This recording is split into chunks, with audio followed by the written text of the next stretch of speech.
Hi there. Welcome to Seaside Quilting Tutorials. My name is Terry. Today we're on week 4. So we're on block 4 of the 2023 Seaside Quilt Along. And I hope that you've been enjoying the tutorials. I hope that they've been helpful. I'm really excited about this quilt. I'm loving the colors together. So this is the quilt that we've been working on. In case this is the first time that you're watching us, we've already done the first row and we're working on block 4. Now, don't worry if you haven't started with us yet.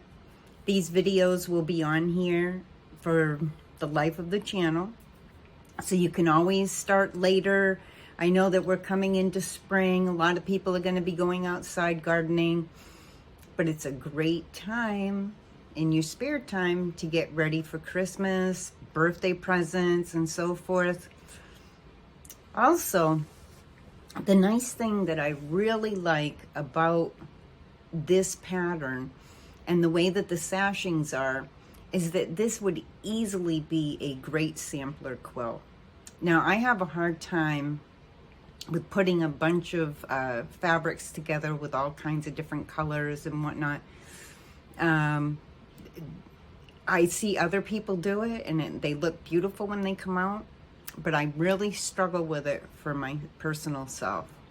But this is one type of pattern that I really feel that in the future that I'm going to be using with a lot of my scraps, because the bindings, the sashing rather, strips set everything off and kind of balance everything out.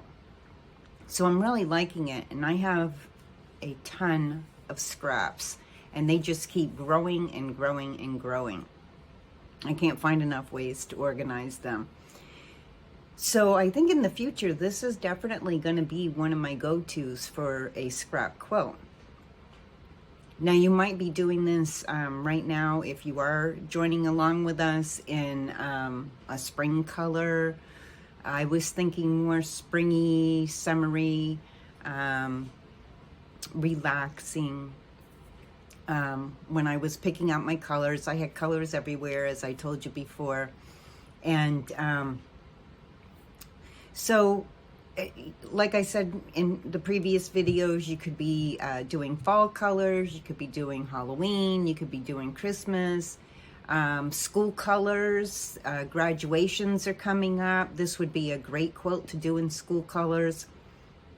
And you don't have to do it in 6 colors as I'm doing it. On our Seaside quilting group on Facebook, I've posted multiple pictures of it in different color variations. You could do this in 5 colors, you could do it in more than 6 colors, you could do it in less colors. You really can decide on your own. The other thing that I've done in our Facebook group, Seaside Quilting, is I have put a coloring page up. So you could take my other diagrams that I've posted in colorings and take a look at those, see where the color, the different colors go. And you could use, I put up a coloring page, and you can just color your picture and test out colors. I know some people like to do that. I've set it aside just because once in a while, when I'm sitting around in the evening, I like to color. I love colors. So I'll probably play around with it and see how it looks as a sampler quilt, maybe. The other thing that I do too is I cut out, I have so many scraps that sometimes I'll cut out little pieces of my fabric and set them in. I'm not sure that my coloring page is large enough to be able to do that. But I might test that out. It's one of the ways that I learned to put colors together was I actually took a color theory class, and they gave me I think it was 1,000 little pieces in a packet for being part of the class that I can take out and put colors together and whatnot with a color wheel. Anyways, that's another topic for another day. Let's go ahead and get started on block 4. I'm going to move the camera.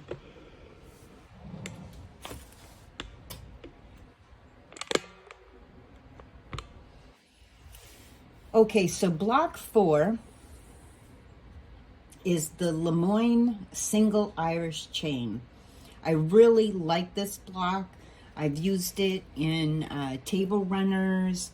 I've used it in a larger block form. Actually, our blocks are 10.5 inches unfinished that we're working on and adding our borders and sashing. Once we add our sashing, they become 16.5 unfinished. And this will make it, when it's all finished, it's going to make a really nice lap size quilt. Now I've taken this and blown it up, changed the dimensions and whatnot, and used it and made a square centerpiece for a table before. You can even use it in this size, and if you put several of these blocks together by themselves, it becomes so that it looks like an Irish chain and is gorgeous. So as you're learning these blocks, save your patterns aside. All the files for the cutting charts of the yardage, the coloring page, the each of the cutting charts is all posted in PDF form and Word format in our Seaside group on Facebook on the Files tab. Now there's a bar underneath our heading of our page. There's a bar, and depending on whether or not you're looking on your phone or you're looking on your computer, they change the wording, and I don't know why, but usually the first word is either about or discussion, something like that. And as you look over on the bar, you'll see media and some other names on there, and sometimes you have to scroll over depending on what you're looking at it on to see the files on that tab. Click on files and you'll see all the files that are listed, not just for this, but for other patterns that we've put on there and information. And it's getting kind of lengthy now. There's quite a few files on there now. So scroll down through them, see what else is available.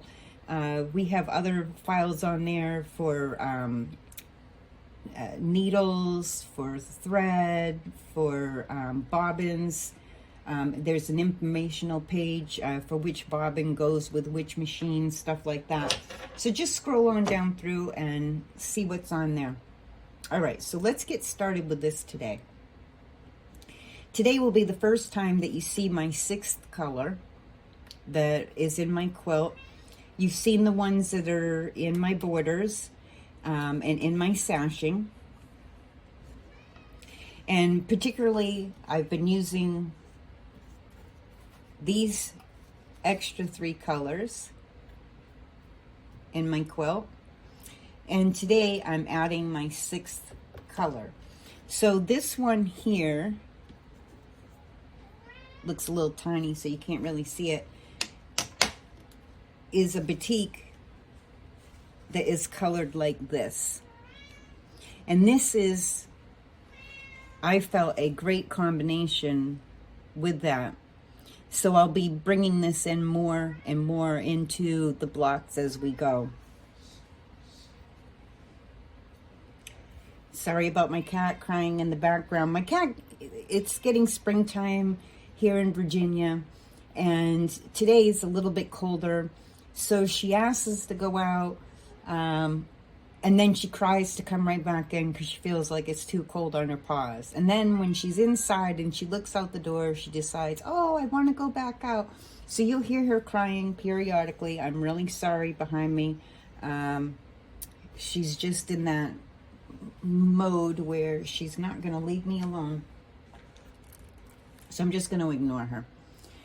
Okay, so what we've cut out today for our block is we have 8, which is my darker color that I'm using in my blocks. They're 2 inches by 2 inches. There's 8 of those. Then 8 of the other color that you're choosing, 2 inches by 2 inches as well. These are going to go together for our block right up in these corners. Okay, so there's those. And for my center is 4 5/8 by 4 5/8. So just watch your ruler when you're cutting these out. Count your little marks over. I've showed you in the previous tutorial how to check your 8ths on your ruler. Just double check before you cut. Sometimes even check 3 times. Just make sure that your both sides of your ruler are lined up really well, and then you'll be just fine. Okay, so that's our center, and this is my background. It's a white on white tonal, which I really like because it gives like a little bit of a pattern that's very light behind it, but it's not just white, which I like white too, but it's nice when you have a tonal. I think it kind of plays with the batiks really, really well. And this is the only fabric that I've had to pay attention to, which is the right side. So I've already flipped them over so I won't make a mistake as I'm putting these, or hopefully won't make a mistake as I'm putting these together. We'll see how that goes today. Hopefully there won't be any bloopers. And then we have, in these, we cut 4 of these at 3/8 by 5/8. So they're 3/8, 3 3/8 wide, 4 5/8 length. And that's all going to be on your cutting chart that you download. So you should be all set. There were no extra notes on this for you to worry about, and everything will be in the tutorial today. Okay, so we're just going to set that aside. I like to have it printed. You don't have to print these,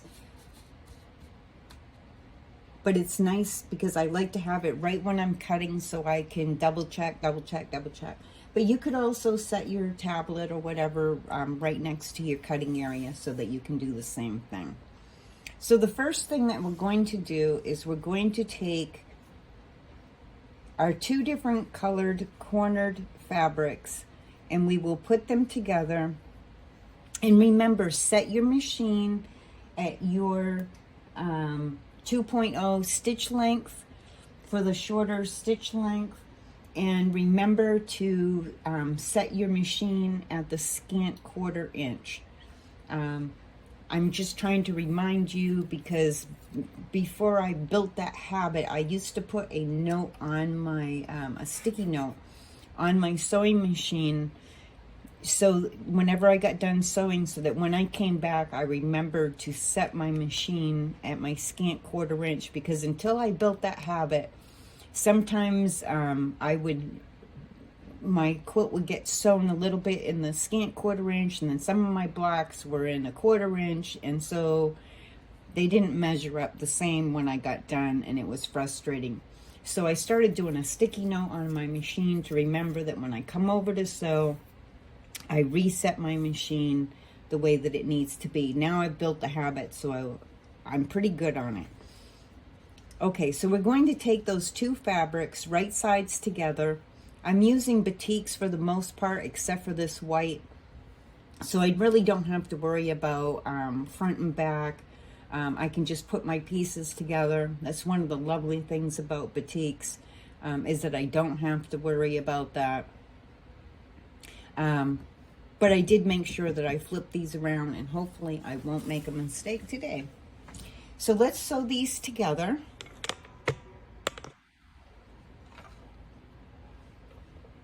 And I'm just going to chain piece them.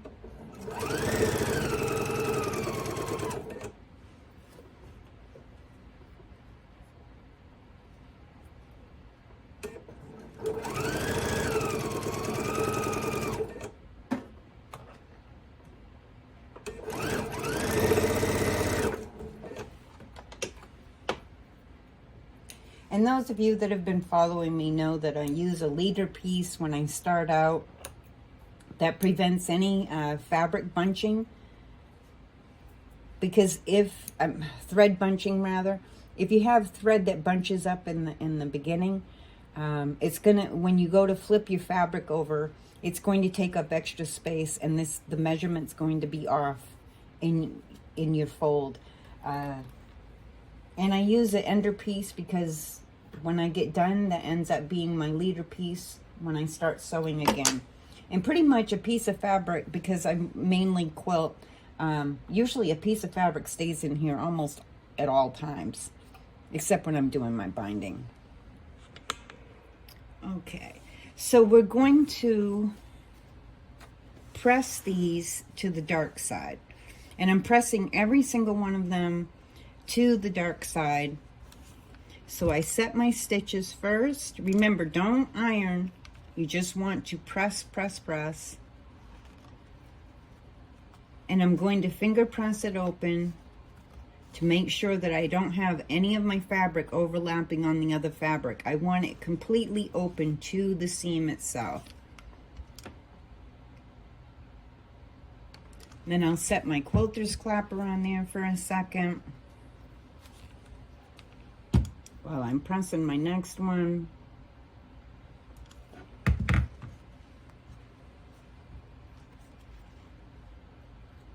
I love my quilter's clapper.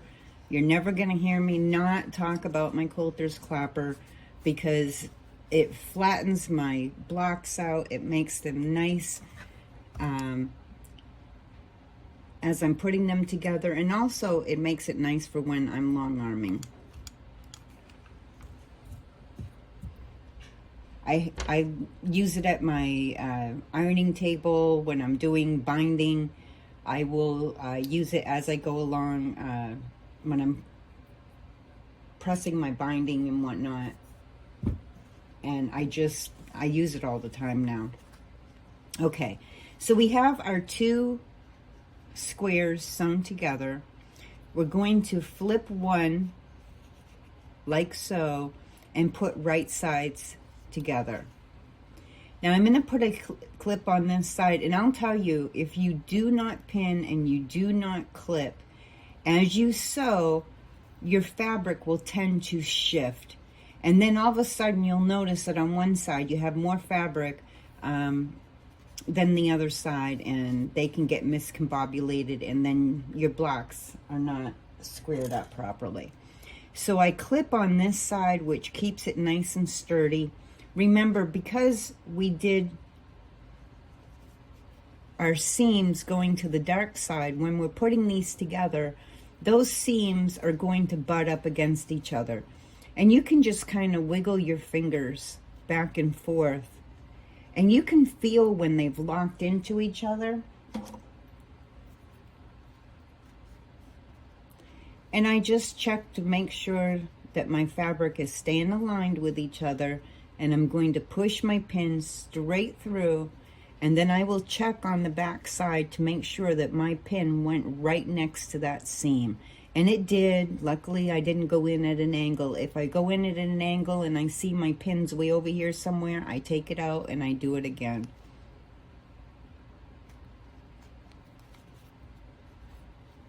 And then I'm going to check and make sure that this side lines up very nicely. It's a smaller piece, so I'm not going to clip down here like I do with some larger pieces, but I just make sure that they're lined up. And then we'll go ahead and we'll sew these pieces together.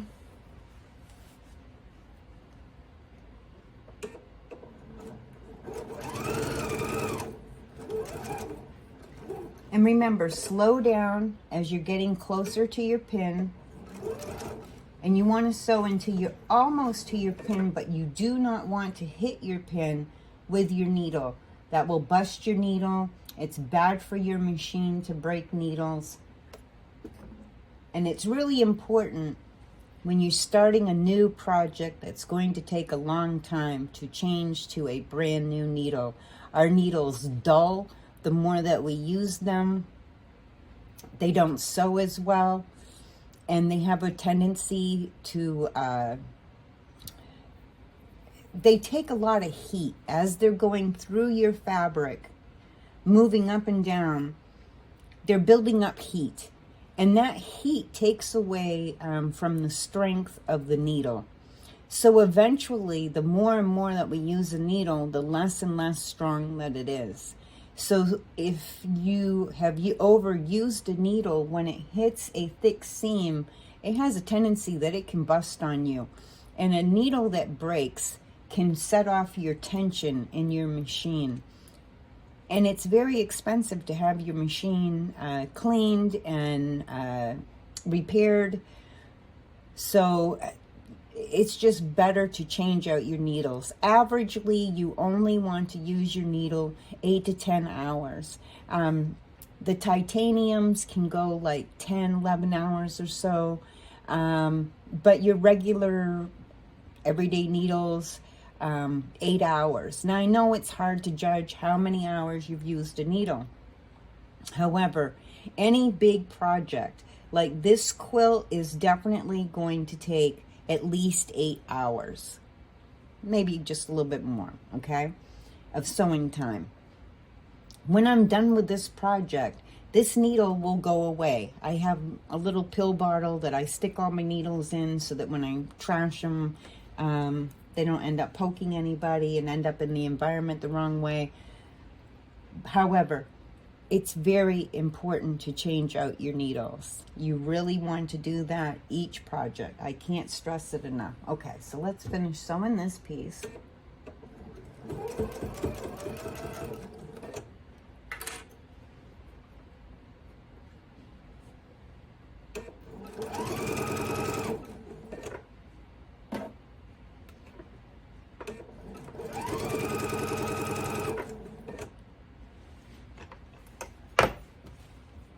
I'm throwing my scissors at myself.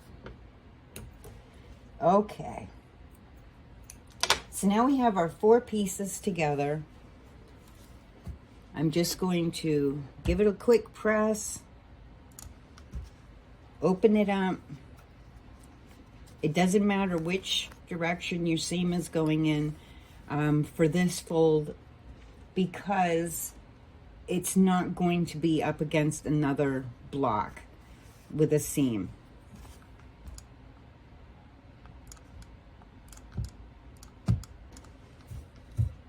Put my quilter's clapper on there for a second, and I'm going to grab my other pieces. And I've already done and pressed my other pieces, so this is how they look. What we will want to do is take your page and take a look at what direction, and as you saw from my first tutorial, this is really important to check. I say I always check, but it's harder when you're on filming. I've got so much in my head I'm trying to remember to tell you about that I actually goofed up my own block. But I'm human, so I left it there. I didn't refilm it. Okay, so you want your darker color going out, or whatever color you're choosing. If you were putting these together, like several of these Lemoyne single Irish chain blocks, you would want to make sure that whatever corner is facing out stays always the same, because that's what builds your Irish chain look. But I'm going to stay following my design as I've made it.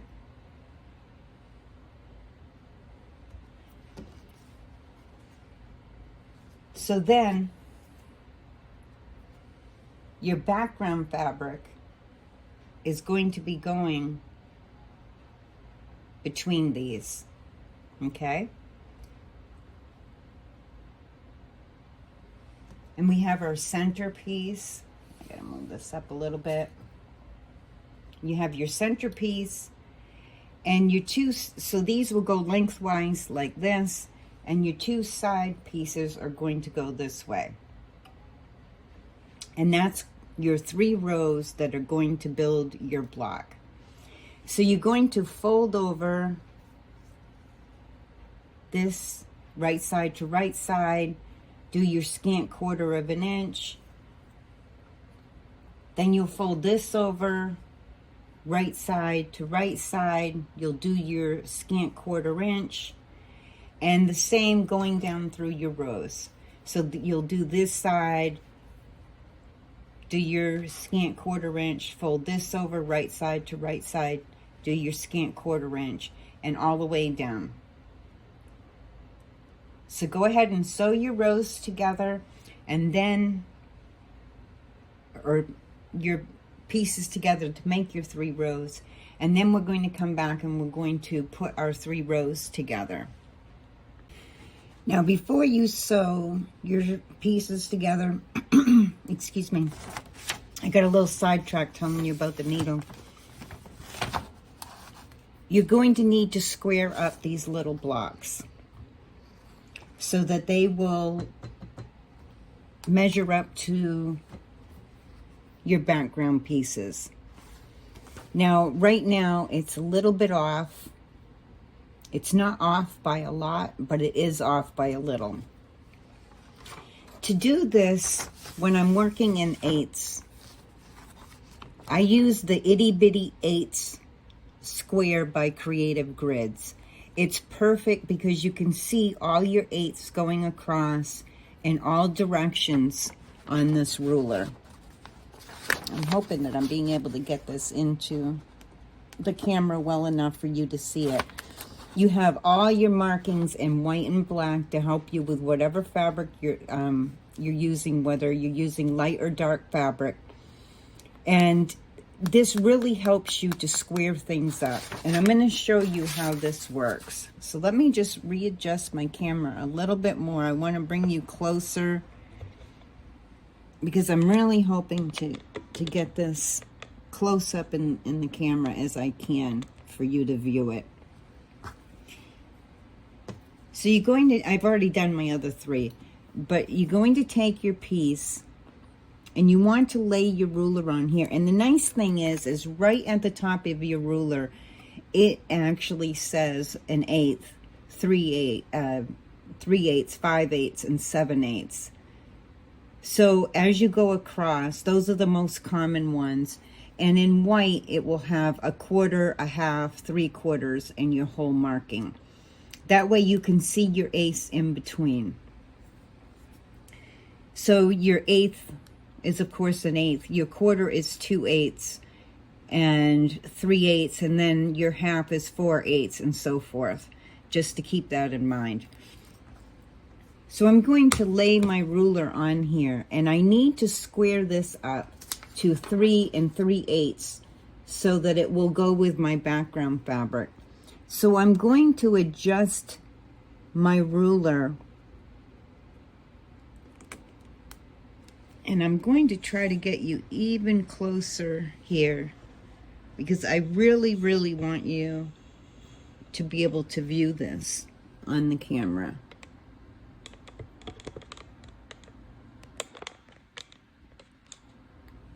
It's going to be a little bit hard because of the angling. But what I'm doing is I'm making sure on my left edge that it's on the 3/8 as much as possible. But I also have to watch my other markings over in here. So I use them as a guide to make sure that I'm staying straight as I'm getting this leveled up. So you really have to watch your markings going in both directions because you don't want to take too much off and unbalance your squares. And it's easier if you have the ruler right in front of you. And I'm going to be just taking a smidget off. Now with the Creative Grids rulers, when you press down on them, they stay in place pretty good. But if, just like I did, it shifts, and that's because of this mat. This mat is old. It's become hardened. It doesn't have that pliability that it originally did. And I haven't replaced it because I've learned how to use it. I'd rather spend my money on fabric. So I'm just going to get this back on here so I'm leveled out right. But I'm at close to my 3/8 on this side. So I'm just going to take a smidget off each side. But I want to make sure that my ruler is staying somewhat straight as I'm doing this. Well, as much straight as possible, because my block is apparently not straight. Okay, so I'm going to hold that in place, and I'm going to take that little smidget, and as you can see, I'm just taking an itty-bitty smidget off that side. Barely anything at all, because the block is pretty close to what it needs to be at. Now I'm going to flip my block completely around, and now I have straight on this side and straight down here, so I can get it right up to the 3/8 on both this side and this side here. I'm exactly on my 3/8. Oh, I thought I was. See, this is why we got to look twice before we do any cutting. I thought I was exactly on 3/8. I need to adjust my ruler just a little bit more. I can see down in this corner that this corner marking is sitting right on my corner. I'm right on 3/8 on this line. I'm right on 3/8 on this line. I'm going to hold that really nicely in place and do my cutting on the side and the top. So this is how much I've actually taken off. Just little smidgets, not a lot of fabric. And now my little block is square. I've got a little tiny nick over here that I didn't get off. And I'm just gonna snip that with my scissors. There we go. So now all 4 of my blocks are squared up to 3 3/8 square. So now we're ready to go to that next step that I was showing you.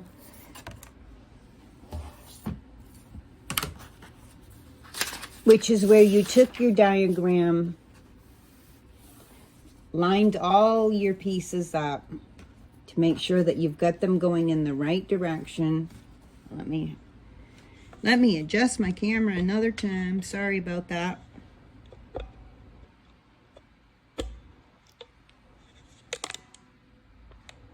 Okay, so this is where we lined all of our pieces up. I'm sorry I went backwards a step. I don't have anyone to cue me or to remind me when I'm making a boo-boo and not reminding you of something.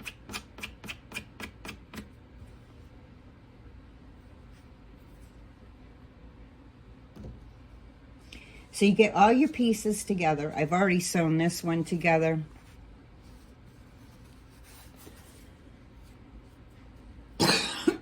And as I was sewing this piece together was when I remembered, oops, I forgot to tell you to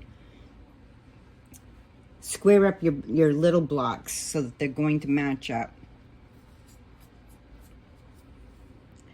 So go ahead, sew your top row, your middle row, and your end row, and then we will actually come back and we will put our 3 rows together. Okay, so now we have our 3 rows put together. Just quickly check your guide one more time, just to be sure that you have them all going in the right direction. I'm checking all my corners to make sure that I have them pointed in the right direction. And I do. Now your outside's going to look, of course, a little bit bigger now than your squares inside. That's because the 1/4 inch is still here for when you attach your next pieces. So remember, when we press these rows, you want to make sure that your top row, that your 2 seams are facing to the left, that your middle one, your seams are facing to the right, and your bottom one, and I messed up my bottom one. So there you go. That's why we need to check. I need my bottom one to be facing to the left. So I will repress that. And this is the important reason why I tell you that you need to double check before sewing or before cutting. Okay, so now my seams will be going the right way. I'm going to double check it one more time. Just to make sure I didn't confuse myself. Okay. Yep. So I have these ones facing to the left. I have the top ones facing to the left. I have the middle ones facing to the right. And that's important as we're putting them together that our seams will line up. So I'm going to take my top one. I'm going to fold it down.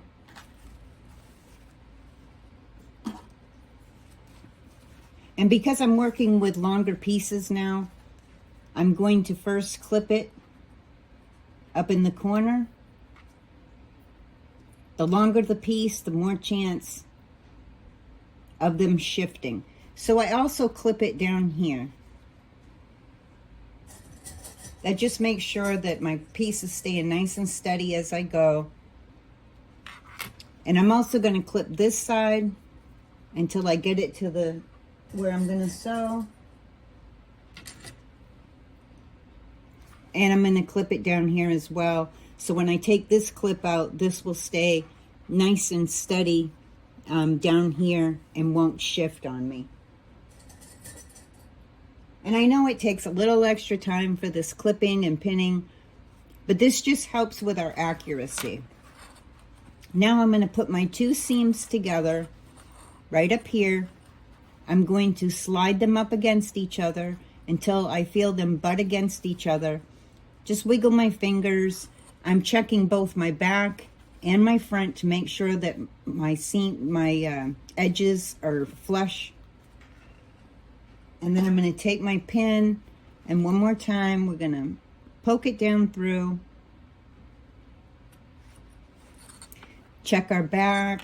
You can even open it up and make sure by looking inside that our pin is sitting where it needs to sit. And then poke that pin down straight. And we'll do the same with the other side. And you can even put a clip right in here just to make sure that that's not going to shift on us as we're sewing. I turn the speed down on my sewing machine to sew a little bit slower. I tend to be like a Speedy Gonzales on my foot pedal. And I'm going to have to sew a little bit slower on this piece to make sure that I keep it accurate.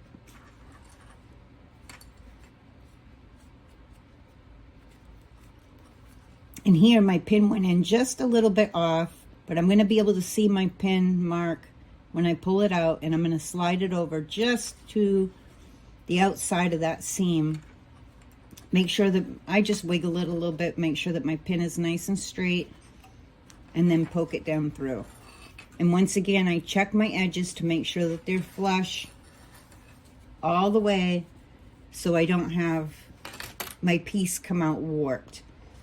So let's go ahead, we'll sew this piece together.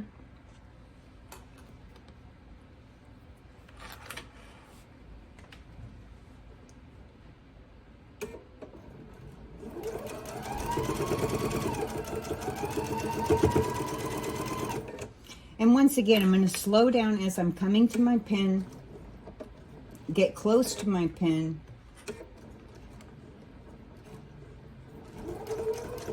without running over it.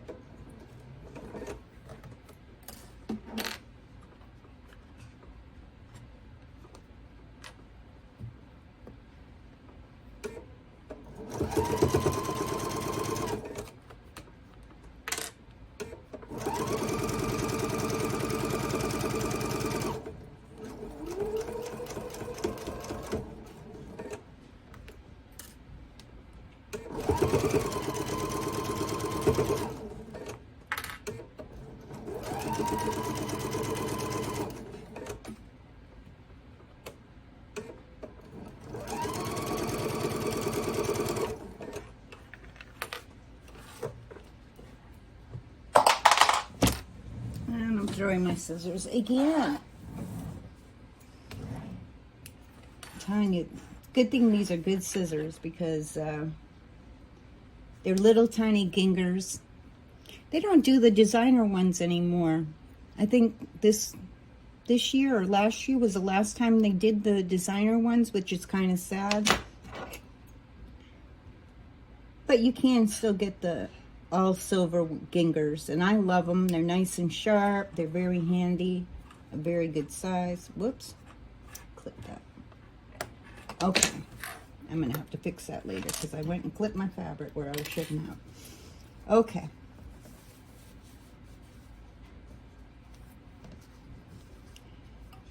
So now you have your piece.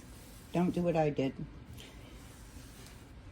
I'm telling you, I'm going to be full of bloopers by the time I get done with this. Okay, so now you're going to press this piece. I'm going to move this over here for the camera.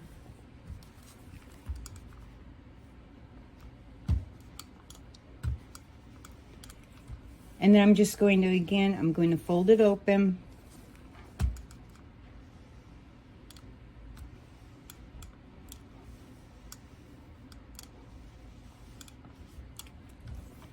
Press it. I'm going to do my quilter's clapper on there. And then you're just going to go ahead and you're going to do the same thing for your bottom piece.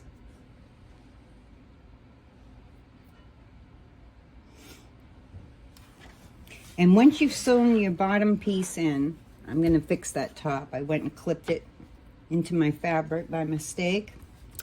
So I'm going to fix that. So you're going to do the same. You'll flip your bottom piece up, do your clips, do your pinning, sew that across. So then you'll have your pieces together.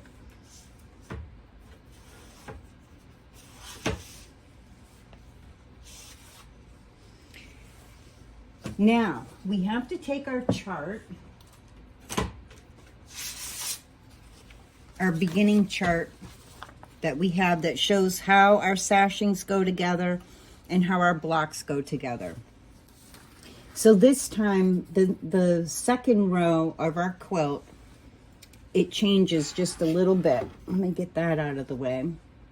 So this is going to be up in the corner. You're going to have your 3 pieces of sashing that you sewed together. That's going to go on that. Just going to move this over a little bit because you're going to have your seams. Okay. So you will sew, once you have this all sewed together, you will sew this to that. And that will make up your first row of this block. Then you will take your long piece of sashing, and that will be your next row that you will flip over, and you will sew to the top row.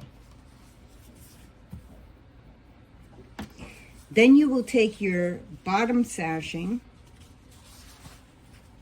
and this will sew onto this one. And that will complete your block. Block 4 are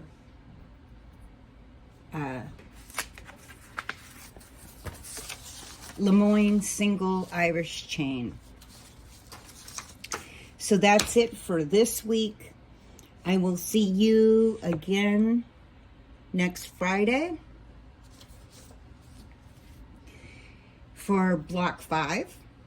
And in the meantime, remember that we have our Tuesday night live fabric show on our Facebook.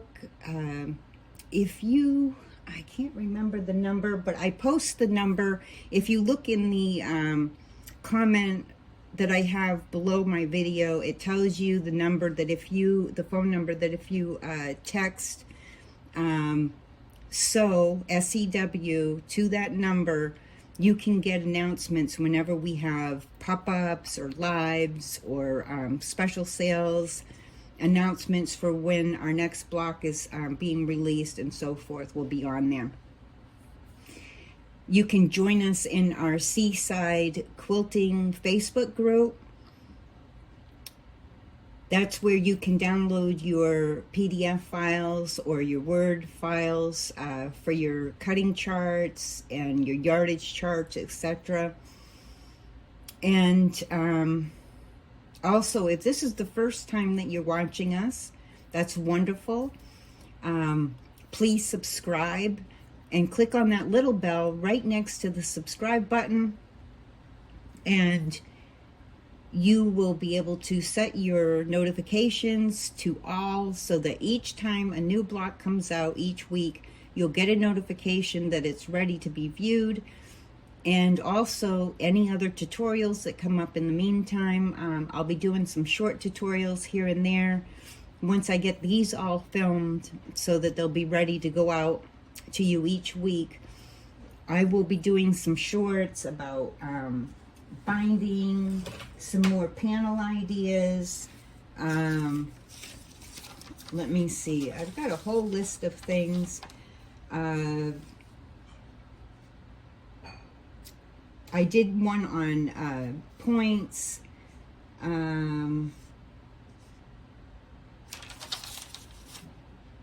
I'm going to be eventually coming up, I'm not sure when, maybe more towards July, I'll be doing one on the attic window, how to cut a panel and have it go into an attic window format for a quilt. And I've got several more ideas written down that are going to be coming up for shorts that you want to keep an eye out for. So anyways, until next week, I wish you happy sewing.